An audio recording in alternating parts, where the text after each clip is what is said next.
Est-ce que moi, je suis fou de monter dans la voiture et donner la direction à quelqu'un qui n'a jamais conduit? Si je ne suis pas suicidaire. Peut-être qu'il veut mourir. Voilà. Mais avec toutes les richesses naturelles que nous avons, qui sont aujourd'hui en Côte d'Ivoire, nous allons dire encore au ministre Kouafi Kobina Djoumani, cacao de nos parents là, payez ça à 3 000. Mais vous allez le payer. Vous le payez à 3 000. Si l'Europe ne veut pas acheter notre cacao, vendez ça aux Asiatiques pour faire plaisir à nos pauvres parents paysans. Une tonne là, ça va faire 3 millions. S'ils ont 2 tonnes, ça va faire 6 millions. S'ils ont 3 tonnes, ça va faire 9 millions. Ça va réduire d'une manière très considérable le taux de la pauvreté. Parce que quand je parlais de la mécanisation de l'agriculture, j'ai eu ce débat, je vais dire son nom, hein, Kokora, sur notre plateforme de RADP de IFI. Il m'a dit ouais, que le budget du ministère de l'Agriculture était 200 milliards. Et que c'était peu pour mécaniser l'agriculture. Il dit, mais si aujourd'hui nos braves paysans, nos mamans, parce que ce sont elles qui vont au champ, si on nous dit aujourd'hui que la Côte d'Ivoire produit plus de 1 million de tonnes, alors que le besoin national, 2,3 millions par an de tonnes, mais si d'une manière manuelle, là, qui produisent déjà plus de 1 million, mais il suffit de leur donner un peu de moyens, elles vont produire plus que 1,5 million de tonnes, ajouter déjà à 1 million de tonnes qui est produit déjà. Et nous serons autosuffisants en riz à moins de 2 ans. Mais j'ai dit ouais, que c'était très simple. Dans les 200 milliards là, qu'Atoumani prenne ne serait-ce que 20 milliards, payer les tracteurs et les distribuer par région. Et les gens sont déjà en coopérative. Mais mon frère Koulibaly, quelqu'un qui produit manuellement plus de 1 million de tonnes, est-ce que si on vient en appui dans les 200 milliards de budget, ne serait-ce que 20 milliards seulement, mais si les machines sont payées, il n'y aura pas de douane payée parce que les machines-là seraient exonérées des taxes douanières. Et ces machines-là, j'ai dit dans mon développement, en lui disant ouais, que ces machines-là, ça sera comme un prêt, un crédit à ces coopératives-là. Et ces machines-là seront remboursées par les coopératives, puisque leurs productions seront propulsées par l'appui de ces machines agricoles-là. Nous avons déjà des techniciens sur place, avec 20 milliards.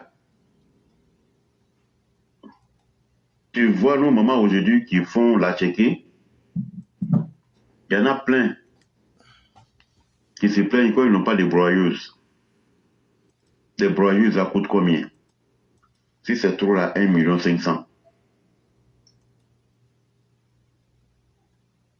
Mais les coopératives, là, tout ne peut pas être don. Comme ce sont des activités à but lucratif, vous les donnez et donnez-les le temps, sur une période donnée, pour rembourser ces machines-là. Et ça va permettre encore à subventionner d'autres femmes qui sont dans le besoin. Et si possible, les premières personnes bénéficiaires, s'ils ont fini de payer ces machines-là et qu'elles ont besoin d'autres matériaux de travail, maintenant on peut les facturer au prix du revient en mettant profit là-dessus. Mais tout ça c'est possible. Cher René. Est-ce que Adjoumani Kouassi, oui. Les 200 milliards là, ça sert à quoi même? Ah, demandez au ministère de l'Agriculture. Hein. Moi, je pars sur des bases simples. Hein. On va me dire non, on paye les fonctionnaires et autres, mais je crois bien que je ne pense pas que le salaire des fonctionnaires y fasse partie. Je ne vois pas ce qu'ils maintiennent. Non, c'est le budget de fonctionnement. C'est pas le salaire. Non, c'est que je veux dire. Il n'y a pas les ministères qui payent. Oui, okay. Non, je comprends. Voilà. Donc, on nous dit que les 200 milliards là, ça sert à quoi? Il fonctionne pour nous donner quel résultat? C'est ça ma question en fait. honnêtement parlant, je ne sais pas, mon frère. Je ne sais pas parce que... Je ne sais pas parce que... C'est là que je disais à mon interlocuteur que j'avais cité le nom tout à l'heure, là, je lui disais, ouais, que 200 milliards, moi, pour faire le développement, je lui disais, ouais, que même avec 500 000 francs, pour quelqu'un qui veut faire un champ de manioc en Côte d'Ivoire, avec 500 000, et j'avais commencé à entamer. Bon, j'ai vu ouais, que ce n'était pas la peine parce qu'il y a des gens, quand ils cherchent place politique, ils sont prêts à défendre même le diable. Et là, avec 500 000, sur 2 hectares, tu peux faire la production du manioc. Et j'avais fait ce développement-là pour lui dire ouais, que généralement, nos frères qui sont nommés au poste administratif en Côte d'Ivoire, et c'est ça qui est la différence entre les anglophones et les francophones. Et puis, éclaireur, tiens-toi bien. Un jour, j'ai parlé avec un de mes neveux qui est aujourd'hui à l'université. Bonsoir, monsieur. Et il est en économie. Et cher éclaireur, bonsoir. Oui, comment allez-vous? Oh. Oui, très bien, par la grâce de Dieu. Ça... Vous nous excusez, c'est une erreur de ma part ici, s'il vous plaît. Vous pouvez continuer. Ok. Et il est à l'université. Il est en économie. Et comme moi, souvent, j'aime faire les débats avec mes neveux. Comme je suis très souvent dans les esprits d'entrepreneuriat, je causais avec lui de l'économie. Et puis il m'a dit, que tonton, mais ici, là, bon, moi, je souhaiterais partir à l'extérieur pour continuer mes études après 3 ans ici. J'ai dit, ouais, ça, c'est une bonne... Et j'ai dit, mais pourquoi? Il dit, parce que souvent, nos professeurs de... Et voilà, j'ai dit, bon, si nos neveux, pour ne pas dire nos enfants, réfléchissent comme ça, donc, voilà pourquoi les gens du PPACE, on voit les gens comme les collègues Katina qui disent, ouais, que il faut mettre 10 francs sur chaque boîte de sardines pour pouvoir financer certaines infrastructures en Côte d'Ivoire. Il m'a dit comme ça que ils ont des professeurs en économie. C'est vrai. Mais lui, aujourd'hui, il a essayé de créer une entreprise. Il va à l'école et puis il essaie de faire la formation pratique en même temps. Mais que généralement, en Côte d'Ivoire, presque tous les professeurs qui enseignent l'économie dans les écoles privées, même à l'université, et il m'a donné un exemple, hein, qu'ils nous enseignent, mais eux-mêmes là, ils nous enseignent la théorie, mais eux-mêmes, ils n'ont jamais d'entreprise qu'ils ont en place. La théorie qu'ils nous enseignent, même une petite entreprise qu'ils ont pour faire la pratique, qu'il n'y en a pas. En tout cas, jusqu'à ce qu'il me parle, ce jour-là, il a demandé partout, il n'y a pas de professeurs qui enseignent à l'économie dans les universités privées en Côte d'Ivoire, même à l'université, dans les différentes grandes universités, où il y a les professeurs d'économie, et ils ont créé les entreprises pour pouvoir faire la pratique sur les entreprises à laquelle il n'y en a pas. Or, en Corée, que c'est rare que tu vas voir un professeur coréen en économie qui enseigne à l'université de l'économie et qui n'a pas une entreprise où il fait la pratique. Déjà, bon, il dit oui, qu'il a fait des recherches et qu'il a vu ouais, qu'en Corée que c'est comme ça. Dans la majorité de nos frères qui sont nommés dans les administrations, ils viennent avec la théorie, ils vont faire des stages quelque part juste pour savoir manipuler l'ordinateur. Et après, quand ils sont au poste là, ils restent là jusqu'à ce qu'ils partent à la retraite. Peut-être qu'ils vont aller faire des formations approfondies, toujours dans la théorie. Mais il ne faut jamais se projeter eux-mêmes dans la pratique en créant des entreprises. Il n'y en a pas. Donc je disais, pour revenir sur le développement, je disais ouais, que si je veux faire un champ de 2 hectares, par exemple, de manioc, et que je passe dans une forêt, peut-être ouais, que sur les 2 hectares, avec les 500 000, je ne vais pas directement exploiter les 2 hectares. Je vais exploiter d'abord 1 hectare. Et les autres hectares, là, Non seulement quand je vais déblayer, mais les bois qui seront sur le champ, je vais faire de sorte que ces bois-là, je transforme ça en charbon. Mais pendant ce temps, je vais chercher des ouvriers parce que les hectares sont nettoyés. Par exemple, si par exemple tu dois débroussailler un hectare, il y a des ouvriers, ça dépend. Tu peux payer 60 000, 50 000, ça dépend des hommes. Ou alors si tu veux aller vite, tu peux négocier avec des gens que les tracteurs dans les zones, venir débroussailler ton coin pour aller rapidement pour gagner en temps. Et ces bois-là, je vais les prendre pour faire du charbon. Et je vais continuer sur les 1 hectare, faire labourer la terre et commencer ma semence de l'autre côté. Mais pour faire mon charbon de bois, là, ça va me prendre au maximum 1 mois. Et ce charbon de bois, là, sur les 2 hectares, là, même si je peux avoir 3 tonnes de charbon ou bien 2 tonnes de charbon, un sac de charbon étant vendu à Abidjan aujourd'hui, au moment que j'étais encore à Abidjan, les gens vendaient un sac de charbon facilement à 12 000 francs. Et si j'ai 2 tonnes de charbon, je vais avoir facilement 2 millions en 1 mois. Pendant ce temps, j'ai déjà les 500 000 là, j'ai déjà labouré la terre, j'ai déjà planté mon truc. Et puis de l'autre côté, un autre hectare là. L'argent que j'aurais amassé en 1 mois, parce que je vais vendre au grossiste, ça, moi je ne serai pas détaillant. Je vais prendre cette somme-là et puis je vais commencer à planter là des productions vivrières qui vont aller sur une période de 2 à 3 mois, maximum 4 mois. Le manioc là, pour que ça soit bien formé, il faut attendre 6 mois. Mais que ce soit la tomate et l'aubergine, la date de la production, les gombos et les aubergines, c'est 3 mois. Et les piments. Et que j'ai eu mon champ ou il n'a pas eu mon champ.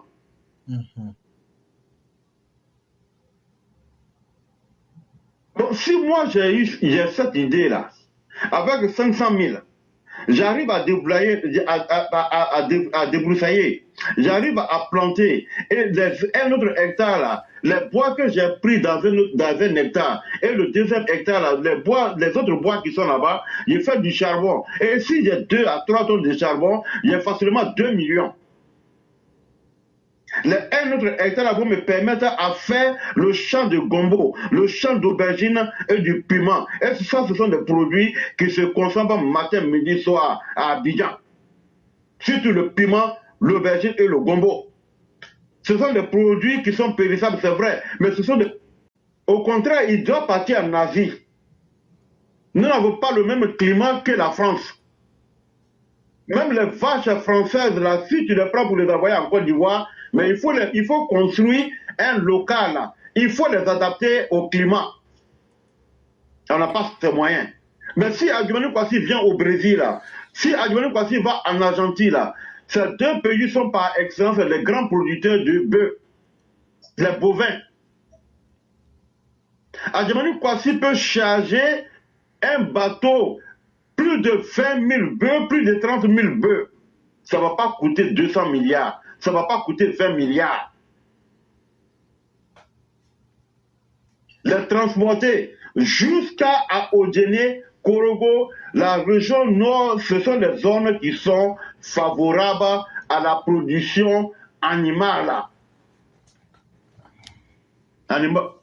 Adjumani a pris quelle initiative? Normalement, on devait ouvrir une grande école de vétérinaires, soit à Korogo, soit à Odjene, soit à Bouna, soit à Bunjali, en tout cas, ou à Touba. C'est dans ces zones-là que Oufoué avait mis la société sous des bras. Parce que ce sont les zones qui sont favorables à la production bovine. Mais c'est parce qu'ils ne sont pas des managers, ils n'ont pas d'esprit d'entrepreneuriat. Or, quand tu es ministre, quand le président te nomme là, toi-même, il faut prendre des dossiers à bras le corps. Depuis que le président Alassane Ouattara est là, il y a quel ministre aujourd'hui qui va quitter son poste et puis on va dire que c'est quand lui il était là que c'est lui qui a fait ça là.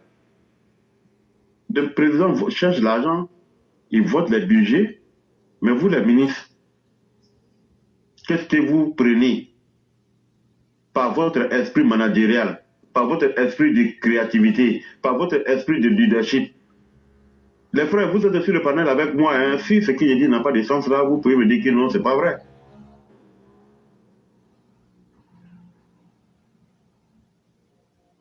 Aujourd'hui, le Botswana, je crois, ou l'Afrique du Sud. Mais aujourd'hui, un de ces pays-là, aujourd'hui, approvisionne le Kenya. Parce que le Botswana, je crois que c'est le Botswana ou bien le pays de Mugabe là. C'est quel pays? C'est le Zimbabwe. Le Zimbabwe. Parce que quand Mugabe n'avait pas encore chassé les Blancs, le Zimbabwe a fait des grands champs, des grandes infrastructures pour l'élevage. Mais aujourd'hui, je crois qu'ils ont décidé, avec le partenariat, je crois que c'est l'Afrique du Sud, pardon, l'Afrique du Sud. J'ai suivi ça, ce reportage sur RFI. Ils ont acheté plus de 20 000 têtes encore avec l'Argentine pour venir accroître davantage la production locale. Et c'est l'Afrique du Sud qui ravitaille le Kenya. Quand les Kenyans ont besoin des bœufs, c'est l'Afrique du Sud qui leur vend de la viande. Parce qu'ils ont des grandes infrastructures qu'ils ont mis en place. Et c'est Adjouani Kouassi a pris cette initiative-là. Il ne l'a pas fait. Dans 200 milliards, là, la Côte d'Ivoire est dépendante du Burkina, du Mali, du Niger. Et si aujourd'hui, avec les tensions qui sont entre nos deux pays, comme je l'avais dit, la Côte d'Ivoire s'approvisionne comment? Avec des viandes toxiques, des viandes congelées. Or, les bœufs venant de l'Argentine et du Brésil n'ont pas besoin d'adaptation climatique. Pourquoi Adjouani Kouassi ne va pas là-bas? C'est-à-dire que c'est comme si on avait attaché l'esprit de nos dirigeants avec la France. La France n'empêche pas quelqu'un d'aller coopérer avec un pays pour son besoin. B52. Oui.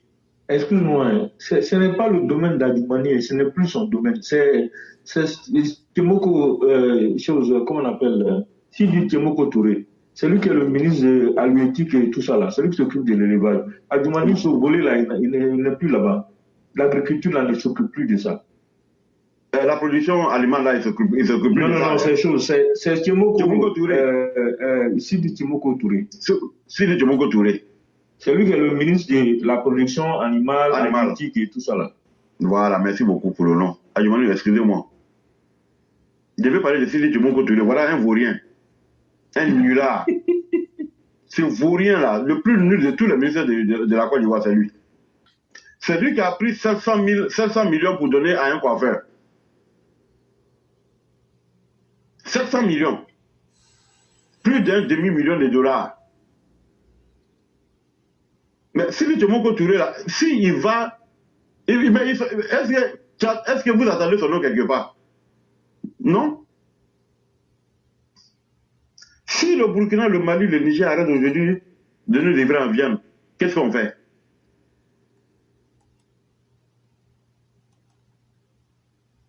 On va nous envoyer de la viande toxique. Parce que si la viande toxique, même la viande surgelée, rentre sur le marché européen et sur le marché de la France, en provenant des pays comme la Pologne, ce n'est pas en Côte d'Ivoire, nous avons quel mécanisme de contrôle? Avec toutes les corruptions qui sont aujourd'hui là. Or, les bœufs venant de l'Argentine, venant du Brésil, n'ont pas besoin d'un climat d'adaptation parce que nous avons le même climat. Et si le Temoko Touré, devait prendre l'initiative là pour que... Avant que tu continues, Oui. il est parti au Brésil. Hein. Maintenant, je ne sais pas ce que ça a donné. Sinon, il est allé au Brésil. Bon, c'est ça. S'il est parti au Brésil, quels sont les retombées? C'est en 2023, je crois. Il est allé au Brésil. Je ne sais pas quelle a été la suite. Sinon, il est allé au Brésil. Ça, je peux te dire. Maintenant, bon, comme on l'a dit, les gens ne communiquent pas sur leur travail. On ne sait pas ce qu'ils... À part cet élément que j'ai vu sur la RTI, au journal télévisé, après ça, il n'y a plus de suite. On ne sait pas ce qui se passe dans son ministère, quoi. Il est assez muet quand même. Mais comme tu as raison, quoi. Oui, attends. Oui, je vais te dire, quand tu as regardé l'élément sur la RTI, ça parlait de quoi? Oh, c'était justement les histoires de bœufs, là. C'était les histoires de bœufs, là. C'était par rapport à l'élevage de bovins, c'était ça. C'était par rapport à ça qu'il était parti. Ah. On dirait qu'il a fait plus d'une semaine là-bas. Hein. Il a fait quelques jours là-bas quand même. Hein. Ah, Dieu merci. Il est même allé dans des choses, comment on dit ça, dans des zones d'élevage même. Ah, Dieu merci. S'il est parti là-bas. Maintenant, comme je dis, il ne suffit pas d'aller là-bas simplement. Il faut que ce soit inscrit dans un plan d'action, avec des objectifs. Voilà, des choses concrètes, quoi. Sinon, ça ne sert à rien d'aller regarder et puis revenir s'asseoir. Oui, mais parce que, où je vais en venir, mon frère... Non, tu as raison. Hein. Ce que tu es en train de dire là, c'est très pragmatique. Hein. C'est vraiment juste. Non, ce que je veux dire, les coopérations entre les États, là, normalement, là, quand tu t'en vas, normalement, mon frère Koulibaly, les 3 mois qui suivent, là, les gens doivent voir les actions sur le terrain. C'est clair, je suis d'accord avec toi. On devrait avoir même, ne serait-ce qu'une ferme pilote. Ok, merci beaucoup. C'est que si depuis 2023 il est parti, normalement les 3 mois qui ont suivi là, on devait voir les actions sur le terrain. Il y a le président Ouattara ne fait pas des choses d'une manière hasardeuse. Si le budget est voté, c'est que l'argent est disponible. Et si l'argent est disponible, même ne serait-ce que 5000 têtes de bœufs, vous pouvez les envoyer. Et faire la communication sur votre page. Les Sud-Africains sont partis là-bas parce qu'ils ont plus de 20 000 têtes de bœufs pour venir renforcer leur production locale. Ce sont des bœufs qu'on peut abattre en même temps pour le ravitaillement du marché. La cherté de la vie que les gens sont en train de parler, ça va parer à cette cherté de la vie. Et en même temps, il y a des bœufs qui sont sur place pour faire la production. Et en même temps, nous avons des bœufs qui peuvent être consommés. Quand même, on ne va pas me dire qu'en Côte d'Ivoire, chaque jour, on n'a pas plus de 10 000 têtes de bœufs. Non. La grande zone de consommation de la Côte d'Ivoire, c'est où? C'est Abidjan. Et si Abidjan ne crée plus cherté de la vie, parce que le prix de la viande ne coûte pas, c'est pas le même prix qu'à Danané ou à Tropleu.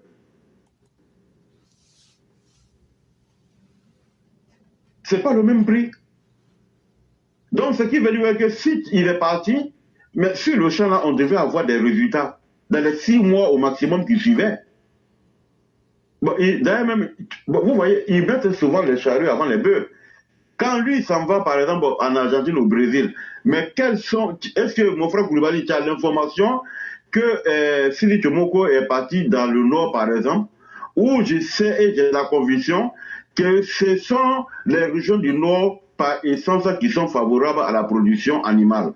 Est-ce que nous avons vu Sili Tchomoko dans une zone donnée dans la région du nord où les gens sont en train de construire des grandes infrastructures, comme tu le dis, pour les centres pilotes, pour voir si ces animaux-là sont venus là, qu'est-ce que ça peut faire? Non. Ben, il va là-bas pourquoi alors? Ah, je ne sais pas. C'est pour ça que je dis que, bon, ça c'est vrai que c'était l'actualité, moi je te donne l'information, mais oui, ça n'empêche pas que ce que tu dis est vrai. Oui, ben c'est pour dire qu'on met souvent la charrue avant les bœufs. C'est de l'argent du contribuable qui est gaspillé.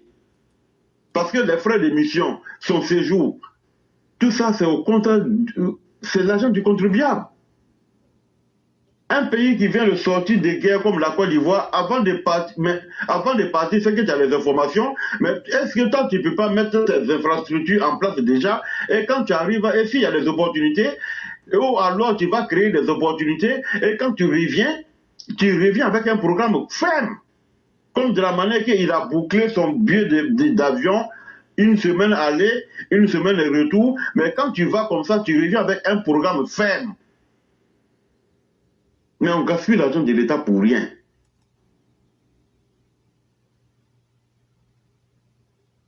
Pour moi, je vais m'arrêter là. Si quelqu'un d'autre peut prendre la parole. Il n'y a pas de problème. Je crois qu'on a suffisamment mis du temps et on avait donné la parole au roi et à Sundiata qui, ma foi, n'était pas... Moi, je vais me déconnecter parce qu'il est 2 heures du matin. Et effectivement, on a vraiment pris du temps et donc on va permettre à Voilà, donc moi, je vais me déconnecter. Vraiment, je vous dis à tous bonne nuit. Il n'y a pas de problème. Merci infiniment. Ça a été extrêmement long. Ah, ok, mon frère Boulba, il n'y a pas de problème. Vraiment, merci.